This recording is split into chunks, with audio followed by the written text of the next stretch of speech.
For a large part of history, the clans of Campbell and MacDonald have not been the best of friends. Indeed, it wouldn't be right to say that there wasn't a huge feud between the two that spanned many centuries and saw many killed on both sides. So in this video I want to find out, why is there this massive feud between Clan Campbell and Clan MacDonald?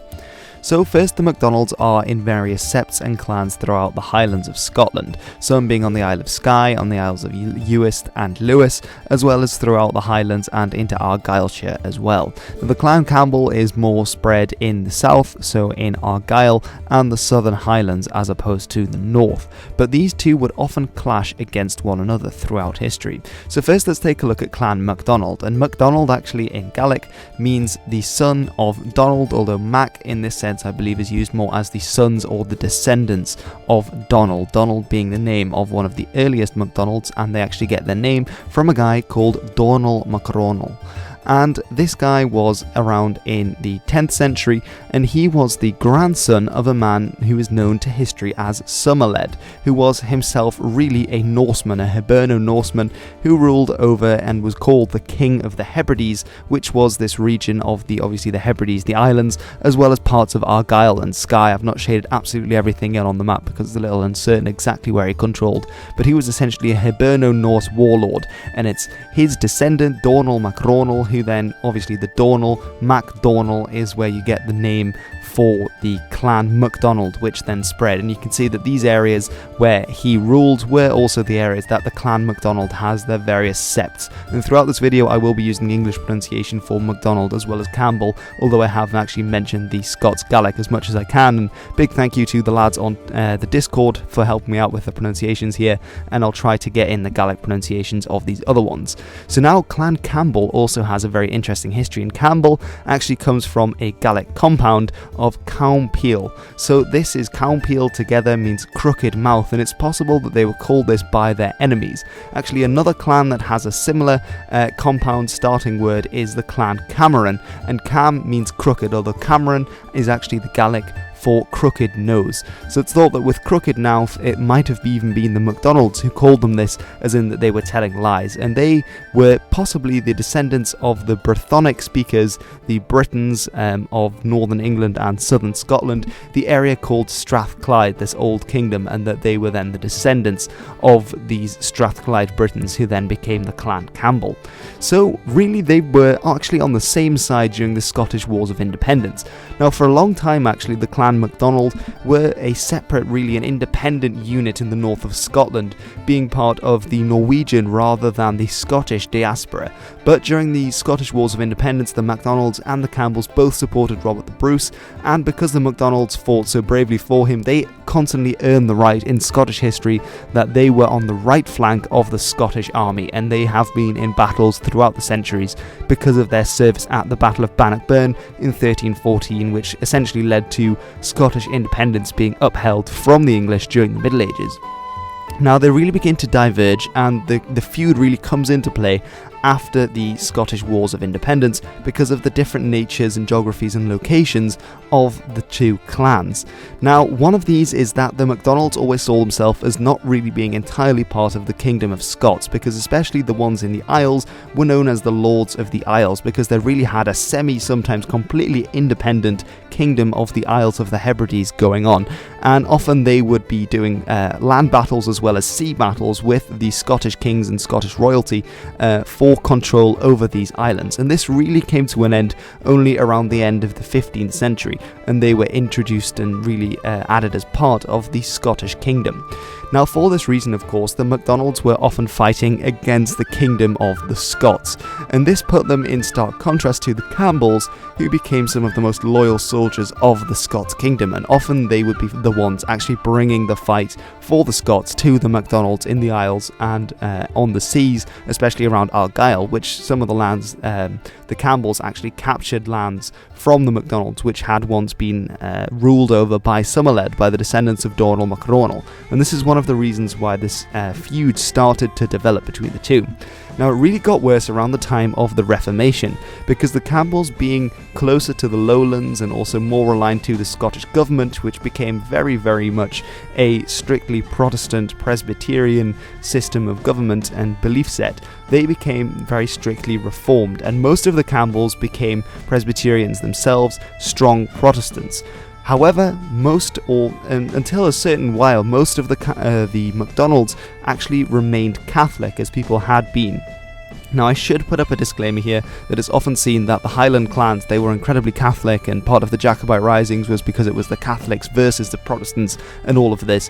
But really, this is a load of gobbledygook, because only 2% by 1640 of the Scottish population was Catholic. Now, of course, you had a much larger percentage of the population in the lowlands, so in the cities like Glasgow and Edinburgh, Perth, that kind of area, as well as Aberdeen. And so the Highlands, they had less of a population, so more of them would have been Catholic. But you did have a split in the MacDonald clan by the 17th century, that some of them were actually Presbyterian and they were actually Protestant as well, some of them being Episcopalian, which is one of the reasons they supported the Jacobite risings. But you did also have Catholic MacDonalds, especially on the Isles, on the Hebrides. Uist, for example, or Uist, I think it's pronounced. It was one of the bastions of Catholicism in the Hebrides for quite a while, but only 2% in 1640 of the Scottish population was Catholic. But the very strict Reformation that took over the Campbell clan is one of the reasons why the feud really deepened between the two clans. Now, it really came to a head actually during the War of the Three Kingdoms, which is essentially the part of the English Civil War that spilt over the border into Scotland, where you had various factions fighting one another there, often related to not just politics but also religion, for example. And actually one of the events that occurred here was a massacre on Rathlin Island. Now, Ireland declared sort of independence during this period. You had the Irish Confederates, for example, and actually you also had MacDonalds living in the north of Ireland. Of course, Somerled, the king of the Hebrides, had lands on both sides of the Irish Sea before Ireland and Scotland were political entities. So you have, and still have today, MacDonalds, or MacDonalds, I think they're called, in the north of Ireland, in Antrim, for example. And there was actually a massacre committed here where several of the troops, and these were Campbells who'd been set over by the Scots Covenanter government to Ireland to deal with the Irish rebels. They actually forced lots of these MacDonald women to jump off the cliff, and obviously to their deaths on the rock below, and they pushed them over. And this obviously was a huge, not only an atrocity, but it shocked not only the MacDonalds in Ireland, but also the news travelled to the MacDonalds in Scotland, who had been alerted to this news, and this really helped the feud to develop. Now, soon afterwards in Scotland, the War of the Three Kingdoms, you get the Marquess of Montrose, as well as Achaidh MacCulloch, who is this Irish-Scottish hero, and they both actually brought the fight to the Campbells a lot of the time, and defeated them in battle at the Battle of Inverlochy. If you're interested, I do actually have a video about the Marquess of Montrose and his campaigns there, if you'd like to see this in detail. And a lot of the time, his forces, which were largely made up of MacDonalds actually, Achaidh MacCulloch was actually known, his English name was Alexander MacDonald, and he was one of the MacDonalds who brought over some of the MacDonalds from Northern Ireland, and they oftentimes ravaged the lands of the Campbells in Argyllshire as they were going through, because one of the Marquess of Montrose's biggest political enemies, especially within the Scottish Parliament, was a man named Archibald Campbell, who was the Duke of Argyll, and this obviously didn't do much to help between the two clans. However, after the defeat of the Marquess of Montrose and the Highlanders in 1650, the Campbells sought their own chance to avenge themselves for the defeats they had suffered at the hands of their enemies, and so they really went on a ravaging and pillaging throughout the Highlands of the clans who had fought against them, committing massacres like after the Battle of Philiphaugh, for example, in 1645, when they massacred the Irish who had surrendered to them, as well as their women and children, and similar things happening after the capture of the castle at Dunaverty, for example. And these obviously give the Campbells quite a bad name in Highland history, as well as their persecution of the smaller clans around them, like the MacArthurs and the MacDougals and the MacLeans, for example. This all really doesn't do well to help the Campbells, and means they're one of the most hated clans, probably the most hated Highland clan, for their actions during this period and their unsolicited harrying of various clans. Although of course the clans did this to each other a lot, the Campbells seem to do it a bit more than all the others, which really gives them a bad name. Now in 1688, of course, when Willem van Oranje came across the North Sea and re-established the secure Protestant lineage in England after beating James II. The Campbells were the first to really welcome him, and they of course were big fans of Willem van Oranje, because just like in the Netherlands, the church system was much more Presbyterian, a bit more open as well and tolerant, unlike the kind of religion that James was trying to move in, moving more towards a Catholic system, potentially with his closeted Catholicism. And so they were big fans of the new establishment, and the Campbells really always trod the line and were the hounds, so to speak, of the government, the loyalists there. However, the MacDonalds, of course, had been ardent supporters of the Stuarts being originally the Scots line of monarchs, and during the Civil War, the War of the Three Kingdoms, and into the Jacobite risings, they would be fighting the cause of the Stuarts, most of the MacDonalds being ardent Jacobite supporters. And really, this is one of the moments after the 1689, when the Jacobites do indeed revolt. The MacDonalds make up a large part of their forces, bringing many commanders as well to the field, but this campaign ultimately failed, the 1689 campaign. And it's really after this that in 1692, the same year as the Battle of the Boyne, when James flees Ireland after being defeated by the Dutch forces there, that probably the most famous and climactic moment of the Campbell-MacDonald feud comes to bear, and this was at a place called Glencoe. Now, after the Jacobite rebellion of 1689, which came to an end in 1692, King Willem van Oranje said, okay, so lots of the chiefs fought against me, lots of the clans fought against me. If you come and personally swear your allegiance to me, the chiefs, then it will be forgiven. There will be no more persecution of the clans. You will be pardoned. Now, all the clan chiefs in the Highlands did this, apart from one, which was the chief of Clan MacDonald of Glencoe, which is a region in the Highlands. And the reason that there's a few reasons that are given. One is bad weather, the other is that he was celebrating Hogmanay, which is the Scottish New Year, lots of things like this. But really what goes down is that the king decides to punish him, and whether the king was actually involved in this, or whether it was from lower down, or whether the orders were mixed up or not, is not entirely clear. He was probably involved, probably wanted to set an example, so even though he's my king, he probably made a mistake here. But really what happened is that a detachment from the Argyll regiment, around 120 men, came and billeted in the village of the MacDonalds of Glencoe for 2 weeks. Now, one of the reasons they accepted them, and often the Highland sympathetic story, is that of course the Highland hospitality means that you have to accept people into your home, and even though they were the hated Campbells, the MacDonalds still let them in. In actual fact, there were only 6 Campbells in this army of 120, but they were being led by a Campbell, and lots of the troops were sympathetic to the Campbells and stood on that side of the feud. So this is often seen as part of the Campbell-MacDonald feud, even though it kind of is a bit more complicated than that. Another reason why they probably accepted them was because one way to avoid paying taxes for a town is to have troops being billeted there, so that you look after the troops, you feed them, you house them, and then you don't have to pay the tax, which Highland clans often opted to do, because of course as a Highland clan you're up in the mountains, you have cattle, you have sheep, that kind of thing, but not lots of actual physical money.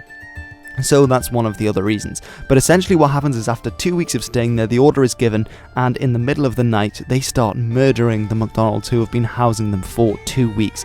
And 38 men, women and children were killed in this way when they attacked the village of Glencoe in which they were staying.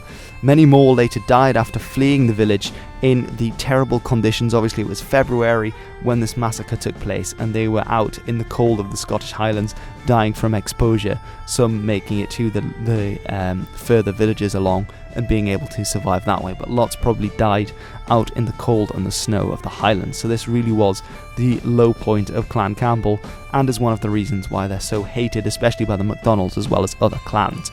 Now, of course, with this kind of backdrop, it's not surprising to understand that most of the MacDonalds, again in 1715, when James Francis Stuart came and tried to capture the English throne with the 1715 Jacobite rising, that many of the MacDonalds rose again. Like even the MacDonalds of Glencoe, who had survived, some of the sons of the chief made it out, and they went on to lead forces during this rebellion, as well as in 1745, which of course was the last Jacobite rising with Bonnie Prince Charlie. And of course they often fought against the Campbell militias, who made up a large part of the troops that fought against them. In fact, some of the first Highland regiments which were made after the 1715 rising 2 to police the Highlands were from Argyll and were made up by the Campbells, and I believe it's one of the Campbell tartans that is the tartan of the Black Watch, which is still used by certain Scottish regiments in the British Army today, which is a fun little bit of information there. But of course the MacDonalds and the Campbells would cross swords during the last of the Jacobite risings, as well as afterwards during the Highland clearances and much of the persecution that happened. It was the Campbells leading the charge into the Highlands against those Jacobite clans and removing them. Of course, they knew the terrain, they knew the clans, they knew the people, so that's one of the other reasons that the feud continued after the Jacobite risings even. So I hope this has been somewhat interesting. This has been about the Jacobite clans, not the Jacobite clans, the MacDonalds and the Campbells, about why there is this feud between them, what caused it, and some of the events. Of course, most people today know the MacDonalds for their famous restaurant chain, and because the Campbells were the ones who towed the line and were loyal to the government, many of them were able to stay in Scotland in positions of power. Many also emigrated, so you'll have Campbells in New Zealand and Australia and South Africa and Canada and the United States. But you'll find many MacDonalds throughout all of these lands because, of course, their support for the Jacobites meant that lots of them were evicted during the Highland clearances, as well as forcibly removed after actions in the War of the Three Kingdoms, for example. And it's one of these that would later go on to found the fast food chain, which is how most people have first come across the clan MacDonald today. So, thank you very much for watching. This has been a History with Hilbert video about the rivalry between Clan MacDonald and Clan Campbell, as well as a bit of history and rambling on top of that. So I hope you have enjoyed this video. Do let me know in the comments section below. Big thank you to the lads on the Irish and Gaelic Discord chat for helping me out with the pronunciations of the Gaelic words there. And if you did enjoy it, give me a thumbs up. Let me know anything in the comments below. Don't forget to tap the subscribe button if you're new, and smack that notification bell so that you can be alerted when I next upload. So I've been History with Hilbert. I hope you've enjoyed this video and hope you all have a cracking day.